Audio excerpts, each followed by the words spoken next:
Hello, Insiders! This week we have a special guest. We have Tom from the merchandising team. Welcome to the show, Tom. Thanks, Tom. Two Toms! We weren't ready for that. Yeah, if one Tom wasn't enough, we had a supersized special for you. Tom, what are you working on these days? What are you excited about? So I'm the product manager for creator commerce within YouTube. And our primary feature today is the merch shelf, which allows creators to offer channel-branded products, primarily apparel, out to their fans, and it helps them build community, get their channel brand out there in the real world, and also make a little bit of extra money on the side. Now, we are actually wearing some merch today. That's right. You've got yours. I like yours. You've got some egg characters. Yeah, so mine is actually from a channel called, the channel name is Zamsire, and we will link to the channels in the description.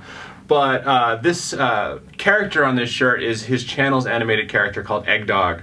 And it is, the contents on the channel are kind of humorous, surreal animations with Egg Dog and other characters. And he has a whole line of merch products ranging from t-shirts to sweatshirts featuring Egg Dog they're really popular with his fans. And you were kind enough to bring me a brand new shirt that I could wear for today, or I'd keep it. Right, and I thought that was a good shirt for you, the Fearless logo. Fearless is one of the catchphrases from a channel run by a young woman named Samery Moras. Her channel covers taekwondo and other sports, stretching, athletics in general. And she has a full line of merchandise that she offers out to her fans, and she often features and wears in her videos. Right on. So is that like one of the best practices to always wear your merch in your videos, or? It really is, especially if you're in the video as a creator. Wearing the shirts shows that you've bought the shirts, that you wear them, that you use them, and also it just gets them in front of your fans so that they can imagine wearing that shirt themselves. Having it as a piece of apparel. One thing that I'm curious about is the desire to make sure your shirts look good. And so some creators may not be graphic artists, and maybe we can make a good thumbnail, but making like a really well done with crisp borders and the right file and all that kind of thing for a shirt might be a little intimidating. What advice do you have for creators that are maybe holding back because they're worried that the shirt won't look good? Right.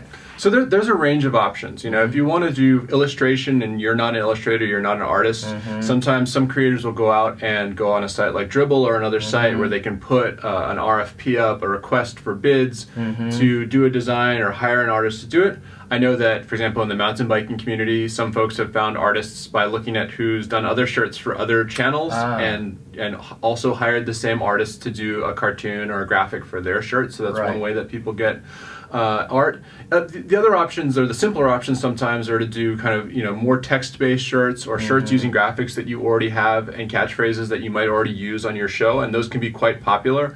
One of our channels, Sam the Cooking Guy, a lot of his shirts are really catchphrases from the channel, and they're quite popular. And if you go on Teespring, it's quite easy to lay out and create shirts with even simple text on them that are popular with fans. And do the shirt partners offer in-house design services that you can pay for, or do you have to go outside? It depends sometimes on the size of your channel. So some of the vendors have programs to support channels with that. We find that a lot of the successful channels, though, kind of go out and find their own designer to work with. It can cost anywhere from $100 to $500 to go hire somebody to make art for your channel. But then you can reuse that art in all kinds of places, ranging from your videos to your apparel to posters and all kinds of things. Cool. And now it's a special time of year, right? We're gearing up for the holidays. That's right. Yeah. So it is really a key time of year for kind of anyone in retail apparel. But for selling merch, we find that creators will sell 30 or 40% of their merch between the Black Friday, which in the U.S. would be the day after Thanksgiving, the start of the Christmas retail season, through about the week before Christmas. Wow. And so there's still time then? Absolutely. It can only, it takes only usually a few days to get up and running with merch. Yeah. It's a matter of making your designs, activating your account, and then often we encourage you to, mention the merch in upcoming videos, tell your fans about it so that they're really aware that you're offering it. The reaction we've seen from fans is usually great. The biggest fans of channels are often really, really happy to have the opportunity to buy apparel or merch that, lets them express that they're a fan of a particular channel. And then for your creator, it's great advertising for your channel, and more people can discover it. And once you have the design done, there's no cost to setting it up, right? Or is there? No, there's no upfront cost if you're using Teespring, for example. Traditionally you used to have to go out and make a design and then print up 1,000 t-shirts and have them in your garage, and I've talked to creators who used to do that. With print-on-demand services like Teespring, you basically make the design, and then the t-shirt is printed once a fan or viewer orders the t-shirt. And so it's at that point that the inventory is used, and basically you're paid the balance of the t-shirt price beyond what Teespring charges for the production. Yeah. So it's really great that way. You don't have to worry about whether or not you have the right sizes for inventory and all those kind of things. You don't have to worry about shipping out orders. Yeah. So it's a really good outcome that way for creators. Yeah, I can imagine everybody has a nightmare scenario where they buy hundreds of t-shirts and it's sitting in the garage, and maybe that design didn't work out. But I guess with this approach, if the design isn't perfect and it doesn't sell that well, it's kind of no skin off your back, right? That's right. Yeah. And I think one thing we do still encourage creators to do is, if you make a new shirt, on any print-on-demand site or any t-shirt site, order one for yourself to see how it is. And a lot of these sites will have some programs so you can get a sample, or you can at least get a discount on the sample. But it's important to see whether or not the t-shirt stock that you've chosen is to your taste, and whether or not the design works when it's actually on a t-shirt put on somebody's body. Yeah. We're wearing 2 different shirts here, which have actually different underlying t-shirt materials. Mine's a little bit heavier, and yours is a little bit more of a poly blend. And there's no right answer. Some people like different styles of shirts, but it's just important to keep that in mind as you're thinking about the shirts. Do you expect your fans to wear the shirts while they're running, for example, where you might want more of a poly blend or more of a technical shirt, or do you expect that more of them are going to want a heavyweight traditional cotton shirt?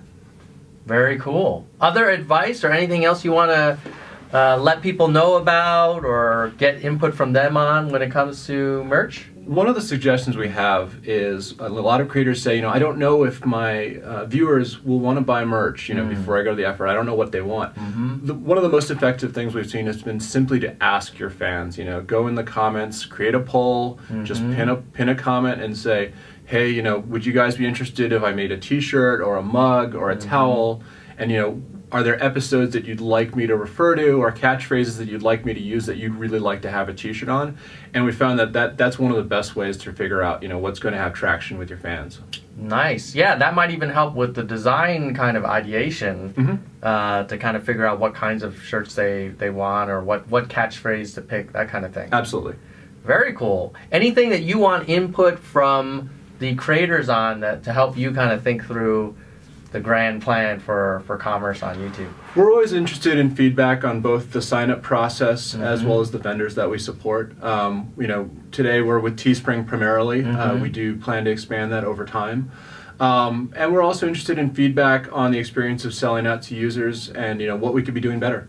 Very cool. Thank you, Tom, for joining the show for me for free t-shirt. And respect to Fearless. I may have to check out that channel. Yep. I like the vibe, the mantra. And if you guys are thinking about doing merch, now is the best time to do it. You're going to get it right before the holiday season. It helps spread the word about your channel. It'll make your fans really happy, because then they can feel like part of the community. And it doesn't cost any money up front other than the time it takes to come up with the designs. And you can come up with just a few up initially. You don't have to have 20 different things right off the bat. That's right. So it's a no-brainer. Yep. Right on. And there's also Creator Insider merch that we have available. And there have been people that have actually bought our stuff, which is kind of cool. That's right. And the proceeds from that go to charity. That's right. So they do not go to us or to the company. They go to the Red Cross, which is a very good cause. So thanks, everybody. We'll see you next time. In the meantime, keep it real.